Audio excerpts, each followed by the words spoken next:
요한복음 17장 1절에서 5절까지 말씀입니다.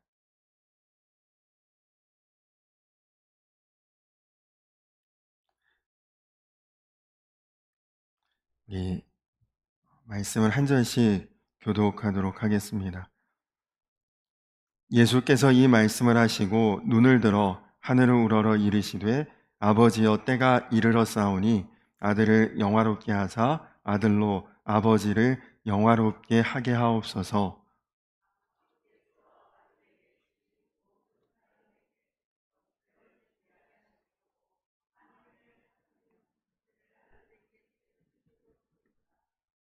영생은 곧 유일하신 참 하나님과 그가 보내신 자 예수 그리스도를 아는 것이니이다.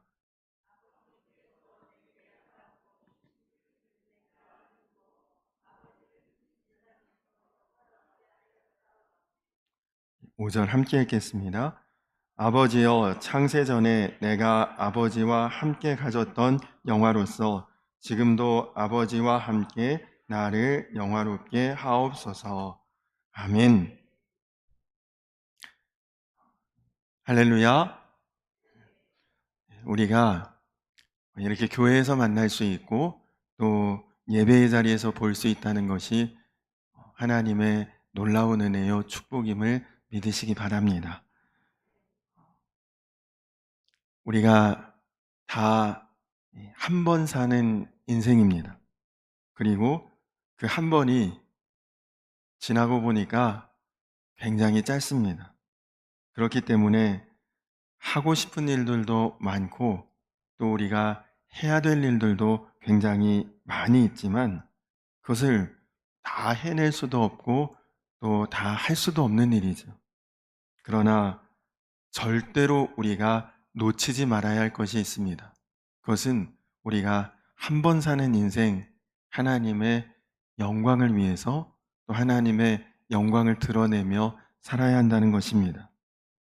간절히 바라기는 우리 성도님들 인생이 하나님이 영광 받으시는 그런 인생 되시기를 간절히 축원합니다. 그러면 우리가 어떻게 사는 것이 하나님이 영광 받으시는 그런 삶이 되는 것이고 또 그런 인생이 되는 것일까요? 하나님은 어떻게 이 영광을 받으시는 것일까요? 일반적으로 직장 생활 하는 분들은 어려운 경쟁을 뚫고 진급을 하게 되면 하나님께 영광을 돌리는 그런 모습이다. 또 근데 오랫동안 열심히 했어도 진급을 하지 못하면 아유, 내가 하나님의 영광을 가리나 보다. 또 그렇게 생각을 하기 쉽죠. 또 만약 공부하는 학생이라면 열심히 공부해서 좋은 대학을 갔다. 그러면 내가 하나님께 영광을 돌린다. 그렇게 생각할 수 있고 열심히 했는데도 계속 불합격하고 그리고 좋은 결과가 나지 않으면 나 때문에 하나님 영광 가리우나 보다. 그렇게 생각하기도 쉽습니다. 근래에는 올림픽도 이제 있었는데 만약에 운동선수가 그가 크리스찬이라면 운동에서 메달을 따고 그리고 주목을 받으면 하나님께 영광 돌린다고 생각할 수 있고 또 열심히 했는데도 메달 따지 못하고 성적이 원하는 만큼 나오지 않는다. 그러면 또 그것이 하나님의 영광을 가린다고 생각할 수도 있겠죠. 어떤 경우에는 목사님이 목사님이신데 몸이 아픈데 몸에 중한 질병이 있는데 성도들에게는 기도 부탁을 하지 못하고 오히려 비밀로 하시는 그런 경우들도 더러 있습니다. 왜냐하면 목사가 아프다고 하면 하나님의 영광을 가린다고 생각해서 그런다는 거예요. 자, 그렇다면 과연 하나님께 영광 돌리는 것이 우리가 성공해야만 되는 것일까요? 실패하면 그 하나님의 영광을 가리는 그런 것일까요? 오늘 예수님 안에서 우리가 그것에 대해서 좀 명확한 답을 얻을 수 있게 되시기 바랍니다. 요한복음 17장은 사실 예수님의 거의 완벽한 기도가 처음부터 끝까지 성경에 기록된 유일한 말씀이라고 볼 수 있습니다. 예수님께서 기도하셨다는 내용은 많죠. 복음서에 새벽부터 미명부터 기도하셨다. 겟세마네 동산에서 땀방울이 핏방울이 될 정도로 기도하셨다. 기도하셨다는 내용은 많이 있지만, 그러나 예수님이 어떤 내용으로 기도하셨는지에 대한 그 기록은 요한복음 이 17장처럼 이렇게 완벽하고 그리고 온전한 형태로 우리에게 전해주는 말씀이 거의 이 요한복음 17장이 유일합니다. 오늘 본문은 예수님의 기도의 거의 첫 부분의 내용을 우리가 지금 읽어보았는데, 오늘 말씀 1절에서 예수님이 뭐라고 기도하셨느냐? 아들을 영화롭게 하사 아들로 하나님께 영화롭게 하소서. 무슨 기도입니까? 나를 영화롭게 해서 하나님이 영화롭게 드러나게 하시라는 그런 기도를 하고 있습니다. 자, 이 말씀을 얼핏 듣기에는 우리도 이런 기도를 동일하게 하는 경우가 많지 않습니까? 하나님, 나 잘 되게 해주시고, 하나님, 나를 높여주시고, 하나님, 내가 잘 되게 하시고, 그리고 성공하게 하시고, 내가 합격하게 하시고, 내가 좋게 이렇게 보여지게 해서 그것으로 하나님도 영광 받으시옵소서. 그럼 이런 기도랑 지금 다를 바가 없잖아요. 아들을 영화롭게 해서 하나님도 영화로움을 드러나게 하시라. 예수님이 그렇게 기도하지 않습니까? 그러니까 내가 하는 일 잘 돼서 내가 좀 성공해서 사람들로부터 내가 높임받고 그리고 사람들이 나를 좀 부러워하는 마음을 갖게 되고 그것이 하나님께도 영광 돌리는 그것 아닙니까? 지금 그렇게 기도를 했다는 거죠. 근데 여러분, 우리가 이 말씀을 주의 깊게 잘 보셔야 될 것이, 말씀에 보니까 그 기도하기 바로 직전에 때가 이르렀사오니 이렇게 또 기도하셨단 말이죠. 때가 지금 이르렀으니 나를 영화롭게 하사 하나님도 영화로움을 얻게 하라. 자, 그러면 지금 이 때가 무슨 때입니까? 여러분, 말씀을 요한복음을 쭉 읽어보시면 17장 바로 다음 18장에 어떤 일이 일어납니까? 17장에 예수님 기도가 끝나고 18장을 보시면 예수님의 제자였던 가룟 유다가 배신하고 예수님을 팔고 예수님 로마 병정에게 체포당하고 그리고 곧바로 예수님이 십자가에서 죽으시는 그게 바로 이어지는 내용이거든요. 그러니까 지금 예수님께서 때가 이르렀다라는 이때는 언제냐? 이제 내가 죽을 때가 왔으니, 내가 십자가 질 그때가 왔으니 바로 그때를 말하는 것입니다. 그렇다면 여러분, 이 십자가 지는 것이 그게 영화로운 일입니까? 그게 영광스러운 일입니까? 우리 상식으로는 십자가 하면 딱 떠오르는 생각이 고난이고, 십자가, 이거는 사형수의 사형틀이니까 얼마나 수치스럽고 혹은 망신이고 좀 피해가고 싶은 것이 십자가인데, 예수님은 그것을 영광이라고, 영화로운 일이라고 말씀하고 있죠. 오늘 말씀 2절에 보니까 십자가를 통하여 예수 그리스도 안에서 택함 받은 모든 성도들에게 하나님이 영생을 주실 수 있기 때문에 이것이 영화로운 일이다. 그렇게 지금 말씀하십니다. 그러니까 예수님이 십자가 지시는 그 일로 인해서 모든 사람이 하나님의 영생의 축복을 받을 수 있기 때문에 이것이 영화로운 일이다. 지금 그렇게 말씀을 하시는 거죠. 여러분, 그러면 십자가가 우리를 영생으로 인도하기 때문에 이것이 영화로운 일이다. 예수님이 그렇게 말씀하시는데, 여러분, 그럼 영생은 무엇입니까? 영생. 말 그대로 하면 영원한 생명이죠. 여러분은 영생을 어떻게 이해하십니까? 사실 영생이 무엇인지 우리가 정확히 알지 못합니다. 영생을 그냥 오래 사는 것, 아니면 영원히 사는 것, 그렇게 우리가 대부분 이해하고 있습니다. 그러니까 영생이 얼마나 놀라운 것인지, 귀한 것인지, 좋은 것인지 우리가 사실 잘 개념을 몰라요. 별로 영생이라고 하면 그게 무슨 축복이야. 그게 뭐 대단한 거야. 어떤 분들은 심지어 아유, 그렇게 오래 살면 지긋지긋하고 지겹지, 이렇게 생각하시는 분들도 더러는 있습니다.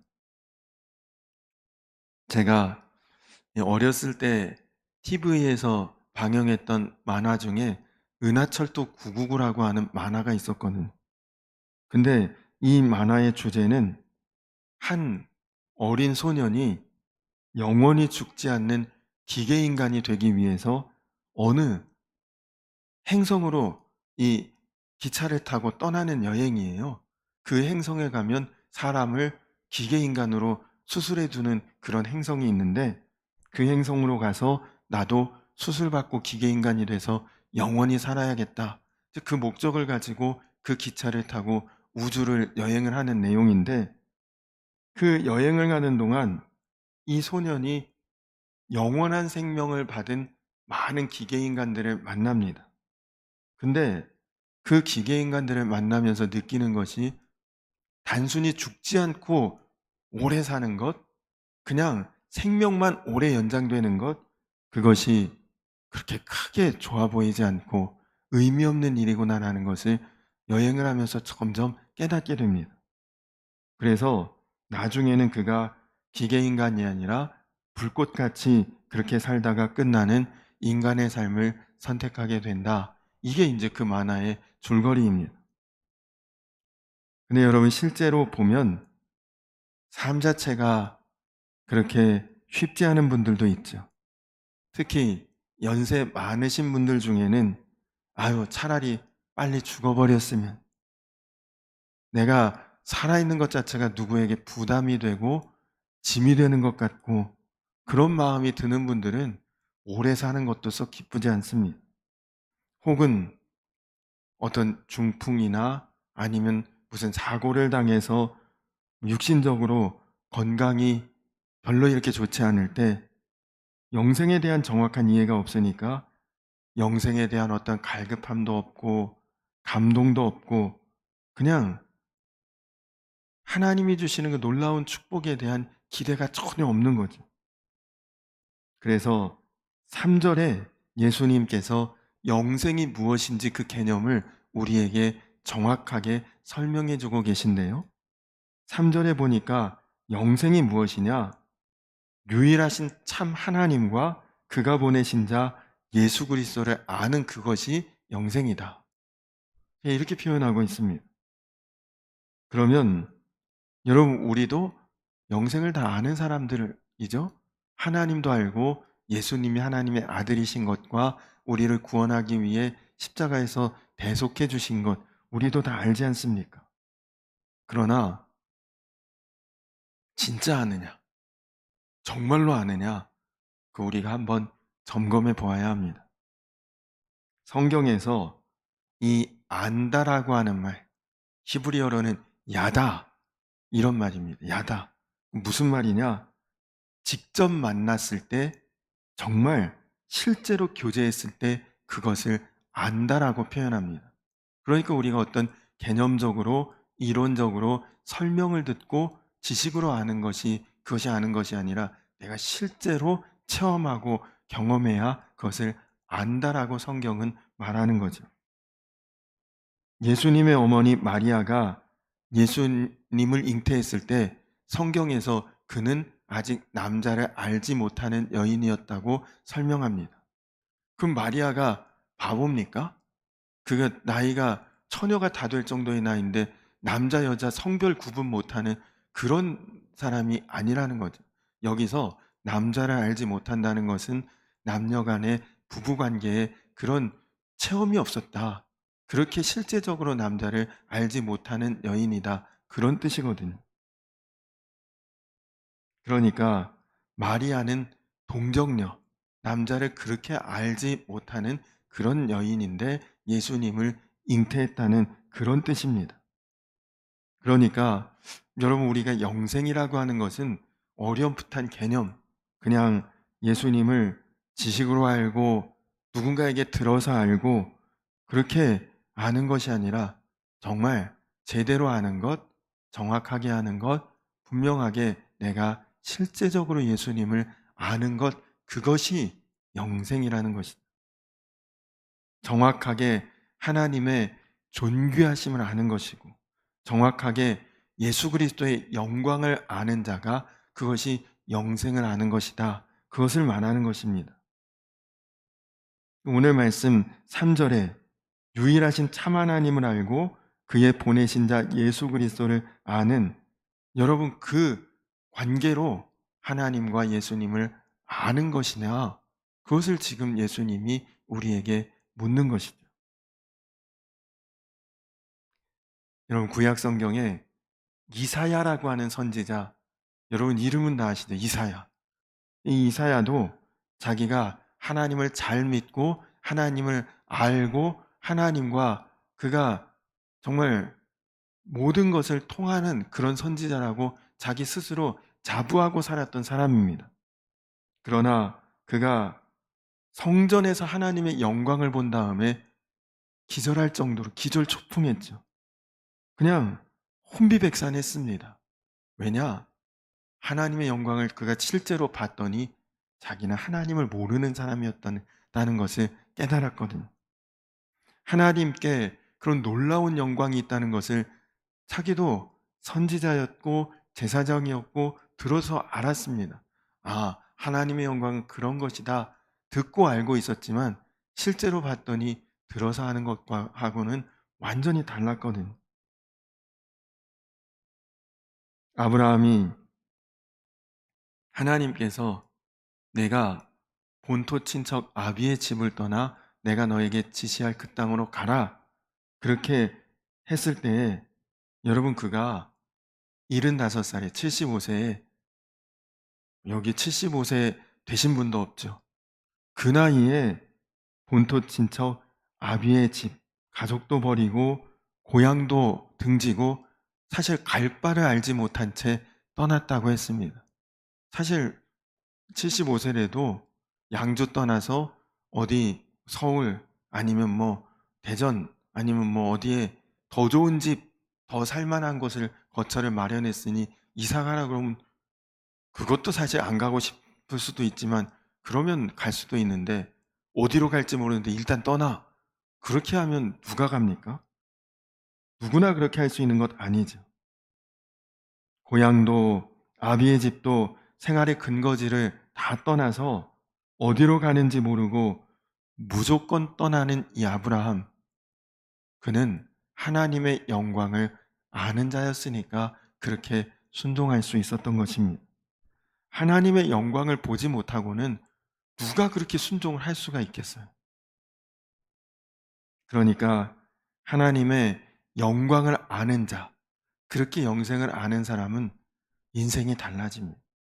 삶 전체가 완전히 바뀌는 거죠. 5절에서 예수님께서는 창세전부터 내가 아버지와 함께 가졌던 영화가 있었다고 말씀하십니다. 여러분, 예수님은 하나님이십니다. 하나님의 영광을 가지신 그분이 예수님이세요. 그러나 예수님께서 우리를 구원하기 위해 하늘 보좌를 버리시고 이 땅에 내려오셨고 하나님이신 분이 인간이 되셨습니다. 그러니까 그분은 사람처럼 보이기 위해 하늘의 영광과 하나님의 영화를 다 감추고 가리신 분이 예수님이시죠. 그러나 그렇게 가리려고 하고 감추려고 했어도 예수님께는 하나님의 영광, 하늘의 그 영화가 은연중에 드러났습니다. 그러니까 사람들이 예수님 통해서 어떤 권위나 권세를 느꼈던 거죠. 기도로 매일 기적을 체험한 사람, 이런 책이 있습니다. 존 하워드 선교사님이란 분이 쓰신 책인데, 그 책에 이 하워드 선교사님이 이런 간증을 쓰셨습니다. 하워드 선교사님은 예수님의 가장 큰 고난은 십자가 고난이라고만 생각을 하셨다고 합니다. 그렇죠. 당연히 십자가에서 죄도 없는데 온 죄를 뒤집어 쓴 누명을 썼으니 그것도 가슴치고 답답할 일인데 그 누명 쓰고 못 박혀 죽었으니 정말 고난인데 그것이 놀라운 희생인데 근데 하워드 선교사님이 기도하는 중에 깨닫게 된 것이 예수님의 고난은 십자가 고난뿐만 아니라 예수님께서 이 땅에 사람의 몸을 입고 오신 것부터가 가장 큰 희생이고 고난이셨다. 그것을 깨달았다고 합니다. 근데 이 하워드 선교사님이 인도 선교사님이신데 그분이 기도 중에 예수님이 개처럼 변하신 모습을 환상 중에 보셨대요. 근데 여러분, 뭐 우리는 지금 개가 얼마나 상전이죠, 상전. 개팔자가 상팔자고 너 정말 거의 사람처럼 대우받고 그러지 않습니까? 근데요, 여러분 제가 단기 선교를 동남아로 많이 가봤는데 개는 정말 개처럼 취급받습니다. 사람들에게 걷어차이고 사람 가까이 오면은 그냥 때려요 막. 그리고 뭐 어디 이런저런 데서 아무렇게나 돌아다니고 그러는데 개가 얼마나 야위고 앙상한지 정말 갈비뼈가 막 다 드러날 정도로 대부분 개들이 그 지역에서는 그렇습니다. 근데 이 하워드 선교사님이 환상 중에 보니까 예수님이 개같이 그렇게 인도의 거리를 헤매고 다니는 떠돌아다니는 사람들에게 구박받고 체이고 돌에 맞는 개 취급을 당하는 그 모습을 환상 중에 하워드 선교사님이 보셨다는 거예요. 근데 여러분, 만약에 지금 여러분의 이런 생각과 이성과 사리분별이 다 있는 이런 상태에서 여러분이 돼지가 됐다. 상상도 하기 싫지만 지금 나는 이런 생각과 의식이 다 있는데 몸은 돼지예요? 그러면 여러분 어떤 심정일까요? 여러분의 의사가 사람에게 다 통하지도 않고 전달도 안 되고 돼지 취급을 받아요. 막 걷어차이고 그냥 맞고. 여러분, 예수님이 인간의 몸을 입고 이 땅에 오셨다는 것은 그것보다 더한 그런 심정이었다는 거죠. 그래서 이 선교사님은 예수님께서 이 세상에서 사실 때 자주 한적한 곳에 가서 기도하셨던 그 심정이 이해가 되시더래요. 조금이라도 그 답답한 마음, 한적한 곳에서 그런 공기를 쏘이면서 하나님 앞에 하소연하셔야만 되는 그 마음이 이해가 되더라. 그런 간증을 책에 쓰셨습니다. 여러분, 예수님은 하나님이십니다. 하나님이 인간이 되신 것은 우리가 개, 돼지가 된 것과는 비교도 안 되죠. 그래서 사람이 되셔서 하나님의 영광이 가려지고 하늘의 영화로움이 가려지게 최대한 그렇게 사람이 돼서 오셨는데도 완벽하게 숨겨지지가 않습니다. 그러니 베드로가 예수님 처음 만났을 때 예수님의 부르심 속에 하늘의 권세를 느끼고 감히 거절하지 못하고 배와 그물을 버리고 따라 나설 수밖에 없었던 거죠. 또 나중에 변화산 올라갔을 때 아주 잠깐이지만 예수님의 그 영광을 보고 나니까 그냥 제정신 못 차리고 여기가 어딘지도 모르겠다고 하고 내가 이곳에서 계속 초막셋을 짓고 살겠다. 그렇게 횡설수설하지 않습니까? 여러분, 이렇게 우리가 실제적인 영광 중에 하나님을 알고 예수님을 알 때 그것이 영생을 아는 것이다. 그렇게 말씀하고 있는 것입니다.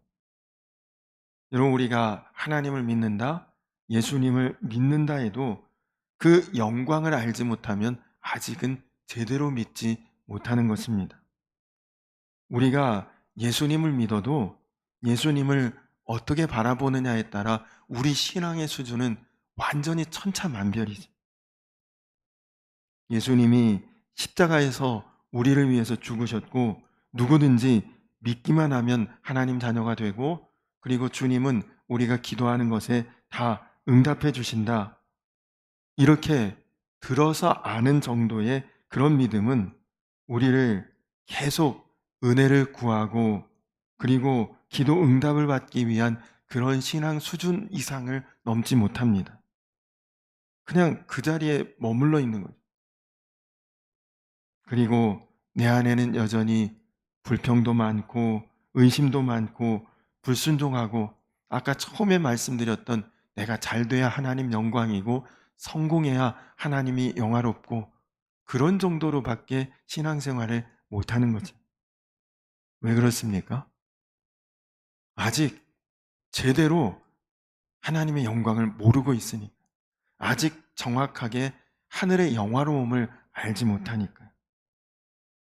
그러나 여러분 우리가 예수 그리스도의 영광을 제대로 알고 정확히 보고 나면 신앙생활 달라집니다.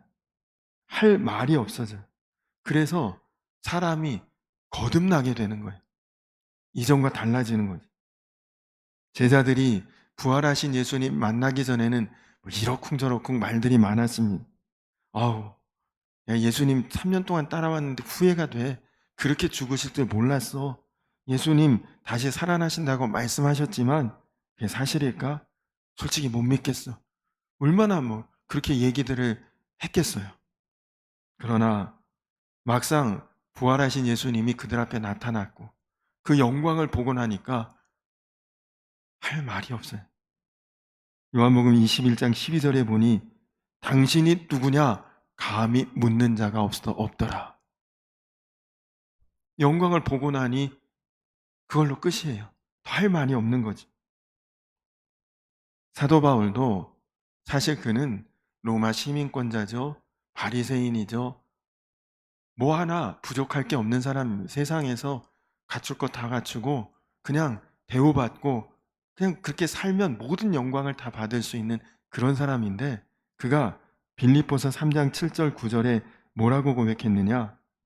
무엇이든지 내게 유익하던 것을 내가 그리스도를 위하여 다 해로 여길 뿐더러 배설물로 여김은 그리스도를 얻고 그 안에서 발견되려 함이라.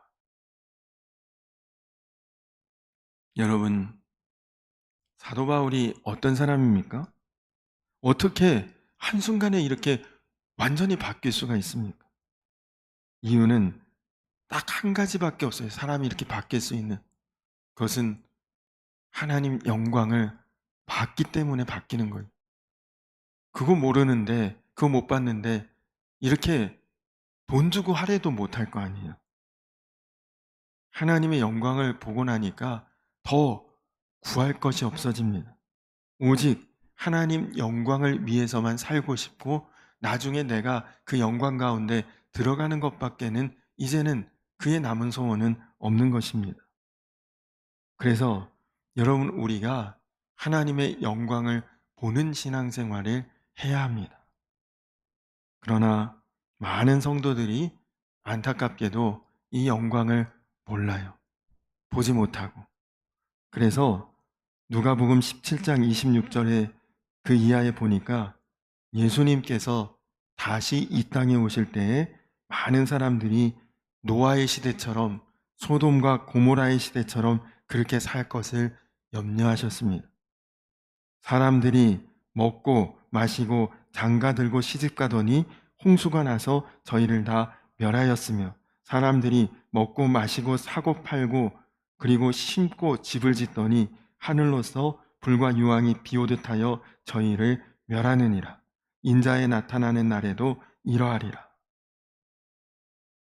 하나님의 영광을 못 보니까 사람들의 목적은 인생의 의미는 좀 잘 먹고 조금 잘 살고 그리고 집 사고 땅 사고 자식 낳아 기르고 그리고 그들을 시집 보내고 장가 가는 것 요 정도가 영광이라고 생각하는 거죠. 이 세상의 영광만 보고 사는 것입니다. 하나님의 영광을 전혀 모르고 있는 거예요. 그래서 사업, 자녀, 좀 더 큰 집, 좀 더 큰 차, 좀 더 좋은 명품 이게 대부분의 사람들이 보는 영광이라고 생각하는 그 가치의 전부입니다. 신학자 키에르케고르라고 하는 사람이 마차에 탄 부자 비유를 이야기했습니다. 부자는 밤중에, 여러분 마차 있죠, 마차. 그 아주 부자가 탈 수 있는 좋은 마차에 그 안에 앉아 있습니다. 마부는 그 마차의 바깥에서 말을 이렇게 몰고 가야 되니까 한겨울에 차가운 바깥바람을 쐬면서 그 말을 몰면서 그렇게 가고 있습니다. 근데 부자는 마차 안에 그 불빛 때문에 바깥에 펼쳐진 그 밤하늘의 아름다운 영광과 별들의 전경, 마부가 놓칠래야 놓칠 수 없는 그 영광스러운 광경을 마차 안의 부자는 전혀 보지 못한 채 가고 있다. 그런 비유를 하면서 대부분의 사람들이 그렇다는 것입니다. 세상의 영광에 취해서 하나님의 영광의 불빛을 보지 못한다는 거죠. 여러분은 하나님의 영광을 정말 바라보고 신앙의 삶을 살고 계십니까? 하나님의 영광은 죽고 나서 우리가 천국 가야만 볼 수 있는 것 아닙니다.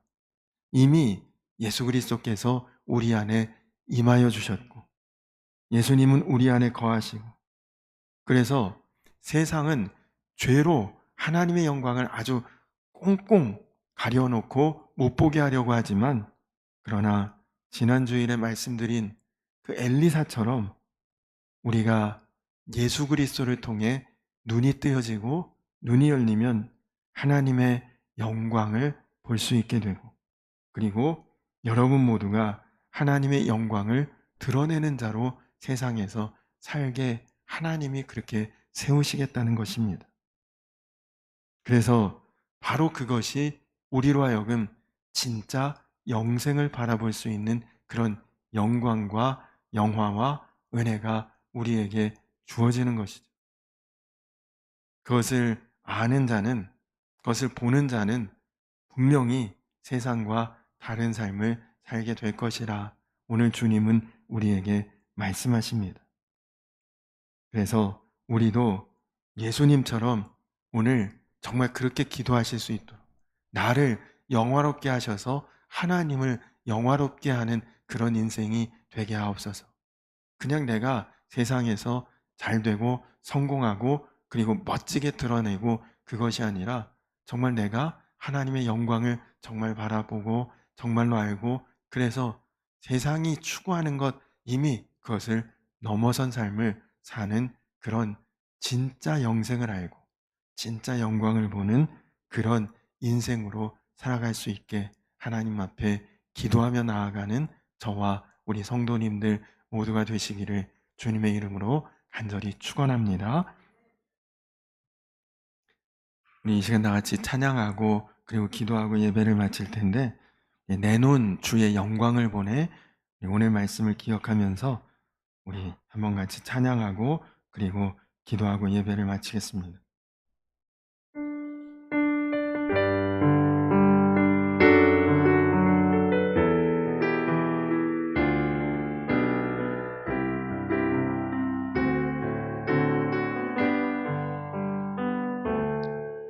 내눈 주의 영광을 보내 우리 가운데 계신 주님, 그 빛난 영광 온 하늘 덮고 그 찬송 온 땅 가득해. 내 눈 주의 영광을 보내 찬송 가운데 서신 주님의 얼굴을 온 세상 향하네. 권능의 발을 드셨네. 주의 영광 이곳에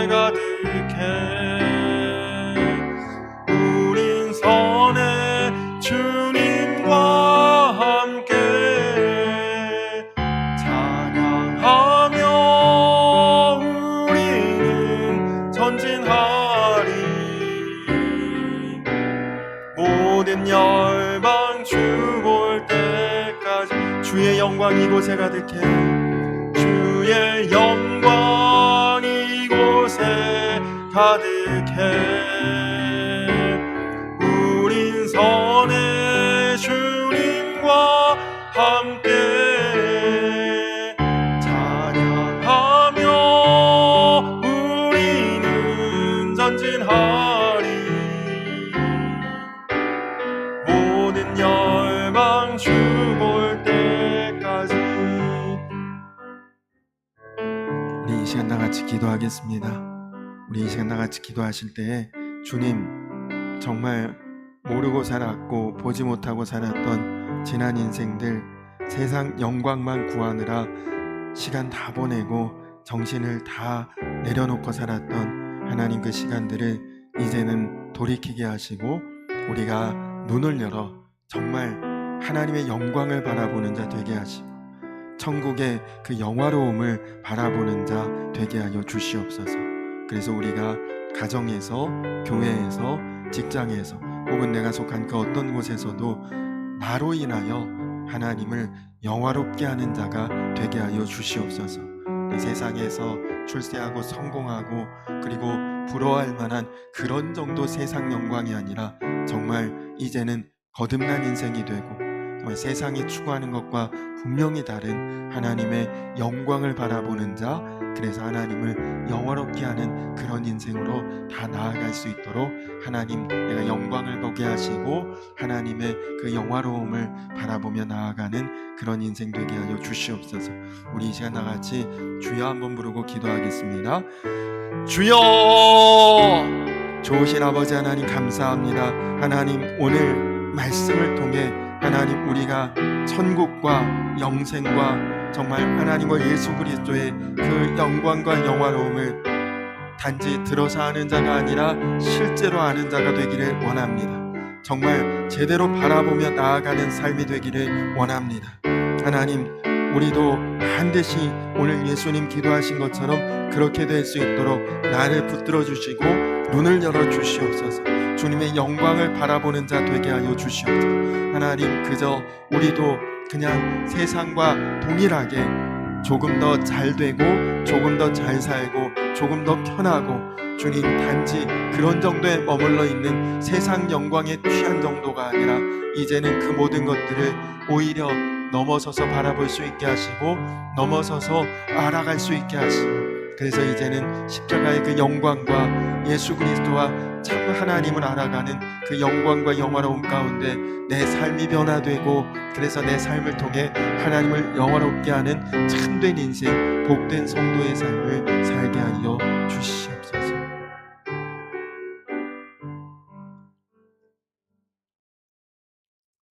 영생은 곧 유일하신 참 하나님과 그가 보내신 자 예수 그리스도를 아는 것이니이다.